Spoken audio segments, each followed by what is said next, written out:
तो दोस्तों, उड़ने की आशा के आज के एपिसोड की स्टार्टिंग में हम देखते हैं कि पूजा संपन्न होने के बाद देशमुख परिवार के सभी मेंबर्स साथ बैठे होते हैं। सचिन राहत की सांस लेते हुए कहता है कि यह बहुत अच्छी बात है कि पूरी पूजा बिना किसी बाधा के और सही तरीके से संपन्न हो गई, वरना अक्सर ऐसे कामों में कुछ न कुछ अड़चन आ ही जाती है। तभी रेणुका और आजी दोनों उसकी बात का समर्थन करती हैं और मानती है कि नाग पूजा के बाद अब परिवार में सब कुछ शुभ ही होगा, क्योंकि उन्होंने पूरी श्रद्धा से यह अनुष्ठान किया है। इसी बीच सचिन माहौल का हल्का करने के लिए एक मजाक करता है। वो कहता है कि जो सांप बाहर से घर में आया था उसके लिए तो हमने पूजा कर ली, लेकिन उस सांप का क्या जो पहले से ही घर के अंदर कुंडली मारकर बैठा है।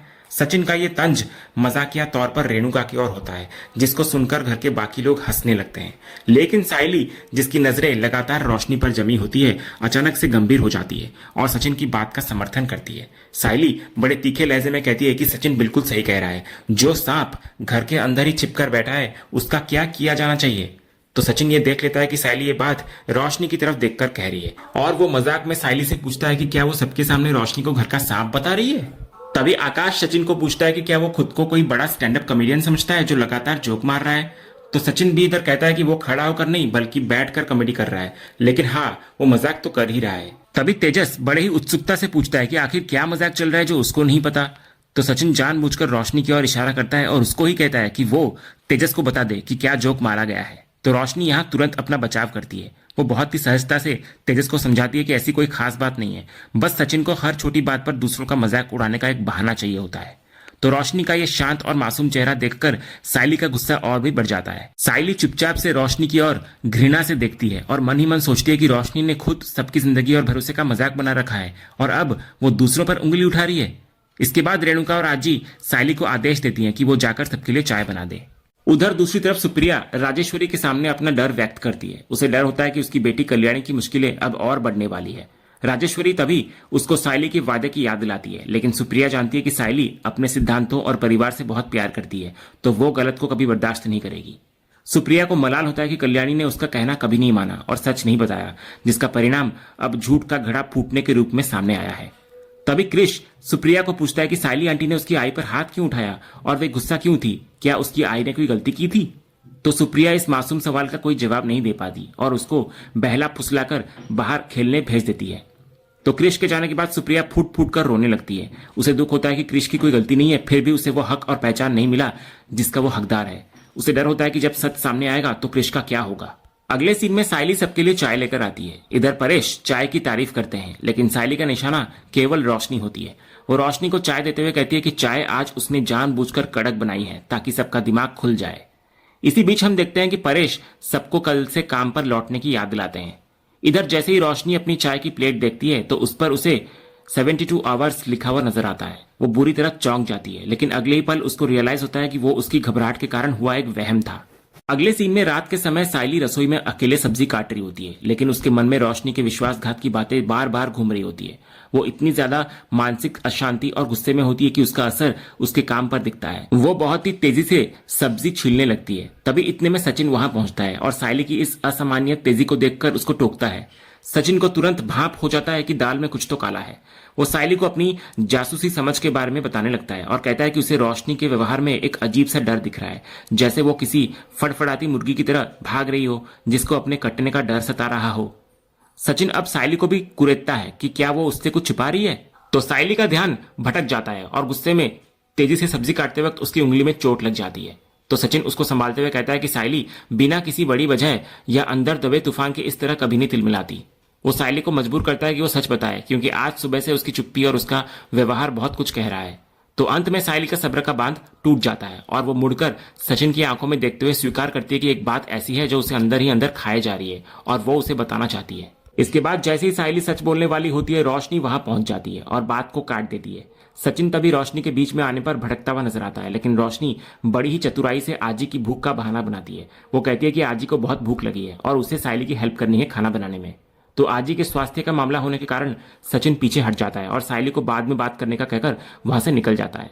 इसके बाद सचिन के वहां से जाने के बाद रोशनी साइली पर बरस पड़ती है। वो साइली को सवाल करती है कि जब उसने सच बताने के लिए 72 घंटों की मोहलत दी थी तो वो उस समय सीमा से पहले ही सचिन को सब कुछ बताने के लिए क्यों तैयार हो गई थी।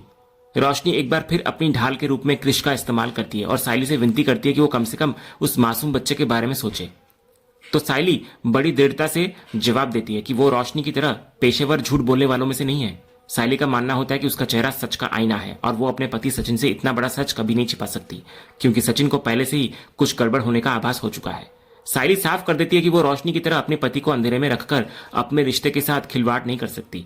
जब रोशनी कहती है कि वो सायली से झूठ बोलने को नहीं बल्कि केवल दिए गए समय तक शांत रहने को कह रही है ताकि वो कुछ मैनेज कर सके, तो सायली उसे छिड़क देती है इस बात पर। सायली कहती है कि अब कुछ भी मैनेज नहीं होगा, अब केवल वही सच सामने आएगा जो सायली ने अपने कानों से तालाब किनारे सुना था। तभी इसी गहमा गहमी के बीच तवे पर रखी रोटी जलने लगती है और उसको हटाने के चक्कर में रोशनी का हाथ जल जाता है। तो सायली इस मौके का इस्तेमाल उसे एक बड़ी सीख देने के लिए करती है। वो कहती है कि जिस तरह आज लापरवाही की वजह से रोशनी का हाथ जला है, उसी तरह कल उसके बोले हुए झूठ की वजह से उसके सारे रिश्ते जलकर खाक हो जाएंगे। सायली उसे उसके असली नाम कल्याणी से संबोधित करते हुए कहती है कि उसने झूठ बोलकर बहुत बड़ी भूल की है। फिर सायली अंतिम चेतावनी देती है कि मुंबई पहुंचने के बाद उसके पास केवल 72 घंटे हैं। यदि उसने खुद सच नहीं बताया तो सायली सचिन को सब कुछ बता देगी और उसके बाद होने वाले विनाश की जिम्मेदार केवल रोशनी होगी। फिर सायली के जाने के बाद रोशनी को एहसास होता है कि उसे खुद को बचाने के लिए अब रेणुका और तेजस दोनों को अपने पक्ष में करना ही होगा और वो तुरंत किसी को इतना कहकर फोन लगाती है। अगली सुबह पूरा देशमुख परिवार गांव से मुंबई अपने घर लौट आता है। जैसे ही वे लोग घर पहुंचते हैं, इधर सायली गाड़ी से सामान उतारकर अंदर ले जाने लगती है। इसी दौरान एक बैग सायली के हाथ से फिसलकर नीचे गिर जाता है, तो रोशनी तुरंत भागकर आती है और बैग उठाने की पेशकश करती है, लेकिन सायली उसे वहीं पर रोक देती है और बड़ी कड़वाहट के साथ उसकी हेल्प को ठुकरा देती है। सायली तंज कसते हुए कहती है कि उसे इस मामूली बैग को उठाने की कोई जरूरत नहीं है। बेहतर होगा कि रोशनी उस झूठ के भारी बोझ को उठाने की चिंता करे जिसे वो इतने समय से ढो रही है। सायली रोशनी को कड़े शब्दों में याद दिलाती है कि अब वे घर पहुंच चुके हैं और वादे के मुताबिक उसे सबको सच बताना ही होगा। सायली साफ कर देती है कि अब रोशनी के सच बोलने की उल्टी गिनती शुरू हो चुकी है। अगले सीन में पूरा परिवार हॉल में बैठकर आराम से चाय पी रहा होता है। तभी दरवाजे पर एक अनजान व्यक्ति आता है जिसको रोशनी खुद अंदर लेकर आती है। वो व्यक्ति अपना परिचय मीनाक्षी मैडम के मैनेजर के रूप में देता है। वो कहता है कि उनके पास बहुत से पुराने और भरोसेमंद वेंडर्स हैं, लेकिन रोशनी के दिए हुए कोटेशन और उसके आत्मविश्वास ने मीनाक्षी मैडम को बहुत इंप्रेस किया है। इसके बाद मैनेजर घोषणा करता है कि उनकी कंपनी होम अप्लायंसेस के सारे ऑर्डर अब तेजस और रोशनी को देना चाहती है। इसके बाद काम शुरू करने के लिए वो 10 लाख रुपए का एडवांस चेक रोशनी के हाथ में थमाता हुआ नजर आता है। इतनी बड़ी रकम का नाम सुनते ही रेणुका की आंखें फटी की फटी रह जाती है और वो उत्साह से चिल्ला उठती है। फिर रोशनी बहुत ही शालीनता से मैनेजर को थैंक यू कहती है और उन्हें क्वालिटी के साथ समय पर काम करने का भरोसा दिलाती है। इसके बाद तेजस अपनी कामयाबी के नशे में झूम रहा होता है। वो 10 लाख का चेक हाथ में लेकर सारा श्रेय रोशनी को देता है और स्वीकार करता है कि उसके बिना ये प्रोजेक्ट मुमकिन नहीं था। लेकिन रोशनी का असली निशाना कुछ और होता है। वो बड़ी ही सफाई से वो चेक रेणुका के हाथों में थमा देती है और कहती है कि सफलता की असली हकदार वही है। रोशनी रेणुका की झूठी तारीफों के पुल बांधने लगती है कि उनकी प्रेरणा और भरोसे की वजह से ही वे इतनी मेहनत कर पाए। तभी 10 लाख का चेक हाथ में आते ही रेणुका का व्यवहार पूरी तरह से बदलता हुआ नजर आता है। वो रोशनी की बातों से एग्री करते हुए कहती है कि जब बच्चे बड़ों का मार्गदर्शन मानकर काम करते हैं तभी उनका भविष्य संवरता है। फिर अपनी खुशी और संतुष्टि जाहिर करने के लिए रेणुका एक बड़ा फैसला लेती है। वो स्वीकार करती है कि उसने अब तक तेजस और रोशनी को एक दूसरे से दूर रखा, लेकिन अब वो अपनी इस गलती को सुधारना चाहती है। रेणुका घोषणा करती है कि वो आज रात तेजस और रोशनी का कमरा फूलों से बिल्कुल हनीमून की तरह सजवाएगी और विडंबना यह होती है कि वो इस सजावट का काम सायली को सौंपती है। रेणुका सायली को कहती है कि वो अपनी पसंद के बेहतरीन फूलों का इस्तेमाल करे और कमरे को शानदार बनाए और इस सजावट का जो भी बिल होगा वो खुद रेणुका चुकाएगी। इस दौरान रोशनी दिखावे के लिए रेणुका के पैर छूती है और उन्हें दुनिया की बेस्ट काकू कहती है। फिर रोशनी यहां तक कह देती है कि वो इस बिजनेस से होने वाले मुनाफे का 10% हिस्सा रेणुका को देगी। हालांकि रेणुका इस मुनाफे को लेने से इनकार कर देती है और कहती है कि उसके लिए परिवार का नाम रोशन होना ही सबसे बड़ी कामयाबी है। तभी सचिन इस पूरे नाटक को देख रहा होता है और चुप नहीं रहता। वो तंज कसता है कि कैसे एक 10 लाख के चेक ने जानी दुश्मन सास को प्यार करने वाली मां बना दिया है और अब जुग जुग जियो के नारे लग रहे हैं। तभी रेणुका अपना बचाव करते हुए कहती है कि मां कभी ज्यादा देर तक नाराज नहीं रह सकती और रोशनी ने साबित कर दिया कि वो इस घर की साक्षात लक्ष्मी है। वो घोषणा करती है कि अब वो अपनी लक्ष्मी से रूठ कर नहीं रह सकती। फिर एपिसोड के अंत में रेणुका रोशनी से एक वादा लेती है कि वो अब कभी कोई झूठ नहीं बोलेगी। तो रोशनी भी सायली की तरफ देखते हुए बड़ी ही ढिठाई से हाँ में सिर हिला देती है और एक और नया झूठ बोल देती है। तभी सायली उसको बड़ी ही नफरत से देख रही होती है और मन ही मन संकल्प लेती है कि रोशनी चाहे कितनी भी नाटक कर ले, लेकिन अब उसके कल्याणी वाले सच और उसके झूठ के सिलसिले का अंत वो खुद करेगी। और इसी सीन के साथ आज का ये एपिसोड यहीं पर खत्म होता है। तो दोस्तों, आपको आज का ये एपिसोड और इसका अपडेट कैसा लगा, अपनी राय हमें कमेंट करके जरूर बताएं।